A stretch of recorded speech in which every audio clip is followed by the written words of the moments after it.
Kita doakan semoga beliau beserta keluarga diberikan kesehatan lahir batin, dipanjangkan umurnya, dijadikan oleh Allah Subhanahu wa taala hamba-hamba yang saleh, hamba yang taat kepada perintah Allah dan mengetahui segala jalannya, dan semoga anak-anak beliau menjadi anak-anak yang saleh yang berbakti kepada kedua orang tuanya, bibarakati wabijahi sayyidina Muhammad sallallahu alaihi wasallam.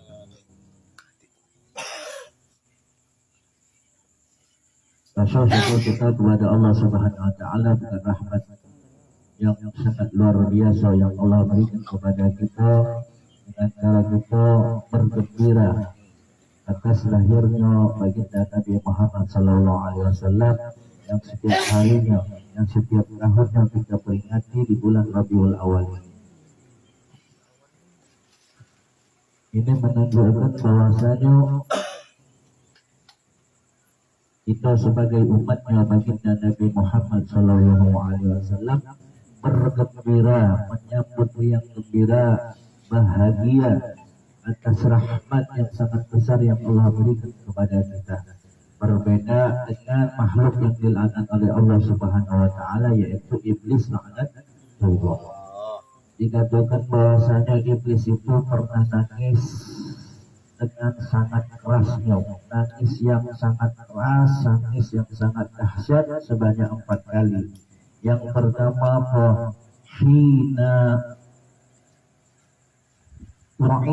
ketika beliau dilaknat oleh Allah Subhanahu wa taala, hina uhbita. Yang kedua ketika iblis diturunkan dari surga. Yang ketiga wahina ulidat Rasulullah sallallahu alaihi wasallam, ketika Nabi Muhammad sallallahu alaihi wasallam dilahirkan di muka bumi. Lalu yang keempat wahina unzilat surat al-Fatihah, dan ketika surat al-Fatihah diturunkan oleh Allah Subhanahu wa taala.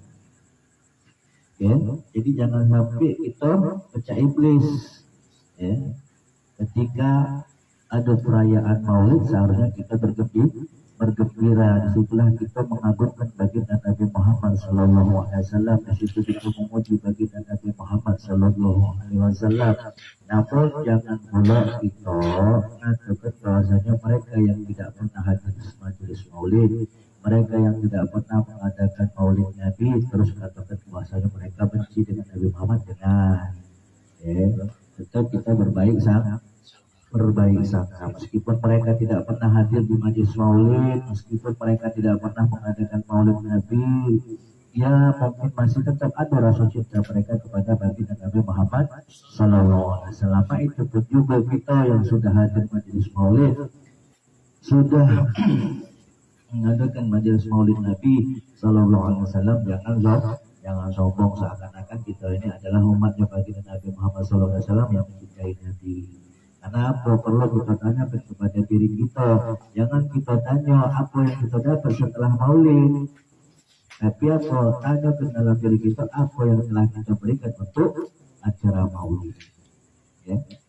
Kenapa? Setiap orang yang mengagungkan baginda Nabi Muhammad SAW pasti akan mendapatkan kemuliaan, pasti akan mendapatkan hal yang istimewa yang diberikan oleh Allah Subhanahu wa taala berkat wasilah dia mengagungkan dan memuliakan baginda Nabi Muhammad sallallahu alaihi wasallam.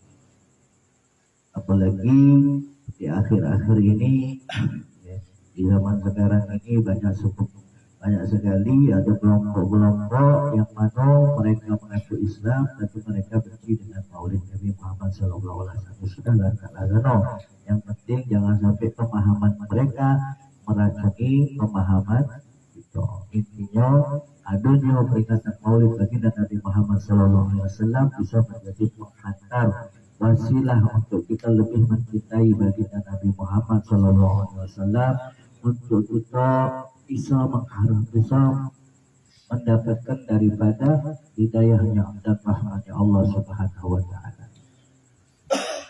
Kumpulnya kita di majelis Maulid ini, kumpulnya kita di majelis ilmu ini bukanlah suatu hal yang biasa. Ini justru hal-hal yang sangat luar biasa, karena kumpulnya kita ini insya Allah dalam naungan rahmatnya Allah dan dalam naungan para malaikat-malaikatnya Allah yang ditugaskan oleh Allah untuk menaungi majelis-majelis yang mana di situ diadakan pembacaan maulid bagi Nabi Muhammad Sallallahu Alaihi Wasallam. Di akhir zaman ini maka kita sangat perlu sekali sering-sering hadir di majelis ilmu, sering-sering hadir di majelis maulid agar kita mendapatkan pencerahan baik itu berupa ilmu maupun nasihat, yang mana ilmu dan nasihat itu bersumber dari baginda Nabi Muhammad Sallallahu Alaihi Wasallam sebagai perantara wahyunya Allah Subhanahu Wa Taala untuk sampai kepada kita. Dan tentunya kita bisa mendapatkan pencerahan baik berupa ilmu maupun nasihat itu dari para ulama. Karena ulama adalah pewaris Nabi. Dan tentunya di akhir zaman ini kita sangat perlu hati-hati, ya. Dan dengan duduknya kita di majelis ilmu, di majelis maulid ini, pasang niat yang lurus, yang benar, betul-betul mengharap ridha Allah Subhanahu Wa Taala, agar kita baca duduk di majelis ilmu ini dengan istiqomah. Yang mana duduk di majelis ilmu, duduk di majelis maulid ini bisa menjadi lampu, bisa menjadi cahaya buat hati kita yang mungkin sering ternodai dengan dosa.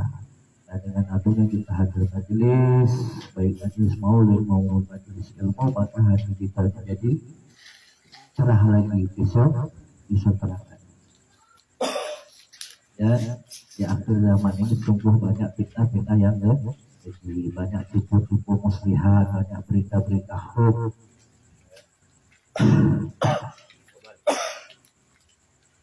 Banyak hal-hal yang perlu kita filter, ya. Sebelum kita pastikan kebenarannya, maka harus kita filter terlebih dahulu. Tidak baca kita langsung tampung, langsung kita sebarluaskan, tapi harus kita filter. Bahkan di zaman sekarang ini kan ilmu dan akhlak itu di nomor 2, justru yang diutamakan adalah harta benda, uang, jabatan, pangkat. Atau baginda Nabi Muhammad Sallallahu Alaihi Wasallam, beliau pernah bersabda, "Idza kana akhirul zaman, bila mana akhir zaman telah tiba, karena kiwal mudhinin nas wa dunyahum ad-darahim wa danarib." Ukuran agama dunia seseorang itu bisa diukur dengan dirham dan dinar. Makanya zaman sekarang ini bila seseorang sukses, ya, dia adalah orang yang banyak uang, banyak harta, banyak pangkat, bisa dianggap orang sukses. Ya. Kalau banyak duit pasti dianggap dulu. Santri dianggap ilmunya barokah dan manfaat bila dia kayo banyak duit, meskipun akhlaknya tidak bagus tetap dianggap ilmunya berkah. Ya. Bahkan sampai ahli ilmu pun terbudi sesama-sama ahli ilmu. Jika kawannya tadi memang santri tapi ekonominya kurang mapan, yang sikap lagi kawannya santri tapi punya nama besar, kayo rayo, itulah ilmunya bermanfaat.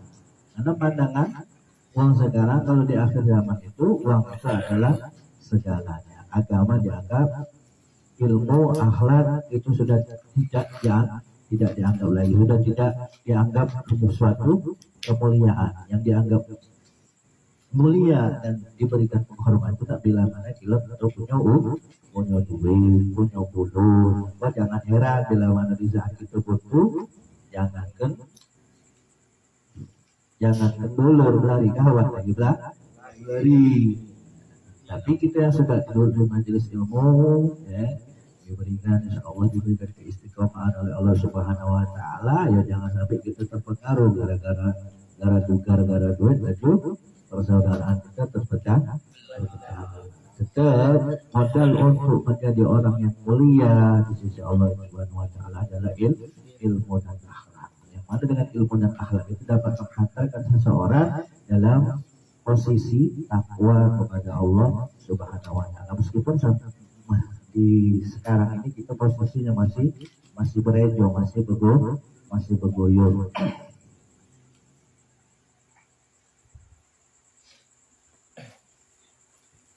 Bahkan kata Imam Ali karamallahu wajhah, yaqulu al-Imam Ali karamallahu wajhah. Jadi Imam Ali pernah ngomong, saya alaikum zamanun yakunu fihi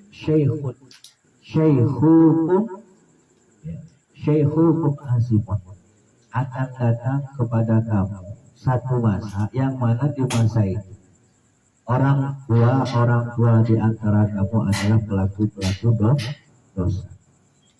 Wa alimukum munafiq, orang-orang yang alim yang paham ilmu agama menjadi munafik. Wa saghirukum la yatahrimu al-kabir, para pemuda-pemudanya nanda memberikan kemuliaan atau nanda menghormati yang tua. Wa ghaniyukum, dan orang-orang kaya di antara kamu la yusa'id al-fakir, nanda bantu, nanda nolong, nanda peduli dengan uang fakir. Zaman sekarang sudah kita rasa banyak uang tua yang tak baca jadi tujuan, tak baca jadi panutan. Banyak uang alim membuat fatwa yang haram jadi halal, yang halal jadi haram. Maka kita sudah duduk di majelis adalah duduk di suatu tempat yang memang sudah benar, yang bisa menjadi menghantar wasilah kita untuk mendekatkan diri kepada Allah dan Rasul.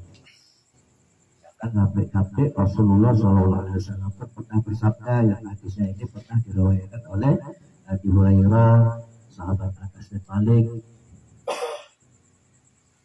saya ala nas, akan datang menimpa manusia sanawatun khadda'atun, tahun-tahun yang penuh tipu, tahun-tahun yang penuh berita khuf, tahun-tahun yang penuh khianat. Yusaddiqu fiha al-kadzib, pembohong, pendusta dianggap jujur. Wa yukadzibu fiha as-shadiq, orang yang jujur dianggap pembohong. Wa yutamanu fiha al-kha'in, wa yutamanu fiha al-kha'in, orang-orang yang berkhianat dianggap bisa dipercaya. Wa yukhawwinu fiha al-amin, dan orang-orang yang dipercaya dianggap berkhianat. Wa yatiqu fiha ar-ruwaibidu, dan di tahun-tahun yang pernah tipu-tipu itu kaum Ruwaibidu angkat bicara, diberi panggung, hijau mimbar untuk ngomong. Kila wa marubainu, maka sahabat bertanya dengan baginda Nabi Muhammad SAW, kaum Ruwaibidu itu yang cak mana wahai Rasul? Apa kata beliau? Ar-rajulu at-tafihu yatakallamu bi amrin ammah, seseorang yang bodoh, yang diberi panggung, yang diberi mimbar, untuk bisa ngomong permasalahan publik, masyarakat, masalah agama, yang diundang wong-wong yang tidak ngerti tentang agama, disuruh ngomong, disuruh nunjuk nasihat, disuruh nunjuk fatwa. Terjadi belum di zaman sekarang? Terjadi. Wong-wong yang alim malah dianggap bodoh. Yang baru duduk di majelis setahun 2 tahun dianggap ustaz, kitab, disuruh ngomong depan publik. Nah, ini kan bahaya. Artis-artis yang baru hijrah tiba-tiba jadi ustaz, untuk materi masalah agama. terjadi di zaman sekarang. Ini sudah digambarkan oleh Rasulullah Shallallahu Alaihi Wasallam. Maka dari itu kita yang sudah di majelis ilmu, akan niat yang lurus, niat karena Allah Subhanahu Wa Taala, semoga diberikan kemudahan, kekuatan, kemampuan untuk baca terus, istiqomah di dalam belajar, terus istiqomah di dalam mengamalkan ilmu yang sudah dipelajari. Dan dengan adanya ilmu, maka insya Allah apa yang kita amalkan sesuai dengan apa yang diajarkan oleh Rasulullah Shallallahu Alaihi Wasallam. Tidak sampai tidak sampai. Apalagi kita belajar dengan seorang guru yang memang sadar keilmuannya juga bersama kepada Rasulullah Shallallahu Alaihi Wasallam. Kenapa? Perlunya kita belajar ini agar supaya amal-amal ibadah yang kita lakukan itu sesuai dengan apa yang diajarkan oleh baginda Nabi Muhammad Shallallahu Alaihi Wasallam. Dan ajarnya kita di majelis maulid ini semoga bisa menjadikan kita hamba-hamba Allah yang selalu senantiasa dapat mencintai baginda Nabi Muhammad Shallallahu Alaihi Wasallam, senantiasa menambahkan kerinduan kepada baginda Nabi Muhammad Shallallahu Alaihi Wasallam. Saja sedikit tentang masalah maulid dilanjutkan dengan